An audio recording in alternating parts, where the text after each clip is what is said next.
আমি এবং সোবান statue of liberty পার্কে হাঁটছি। এখানেও হাঁটা, তো সোবান হাসে, আমিও হাসতেছি, খুব ভালো লাগতেছে। স্ট্যাচু অফ লিবার্টির সামনে একটা গার্ডেনের মধ্যে বেশ সুন্দর সুন্দর ফুল ফুটেছে। টাইম পাস করা না, ঠিক দেখা। আমি জানি না সোবান কতবার আসছে, but this is my first visit. আমার এটা প্রথম, অনেকবার আসছে সোবান এখানে। সুতরাং সোবানের জন্য এটা তেমন কিছুই না, আমার জন্য অনেক কিছু। আমি নিউ ইয়র্কে সামনে পিছনে নিউ ইয়র্ক সিটি, তারপরে এটা হলো নিউ জার্সি,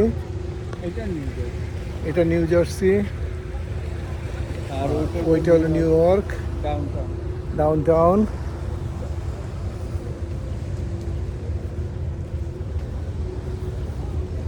এগুলো হলো আমাদের চেরি।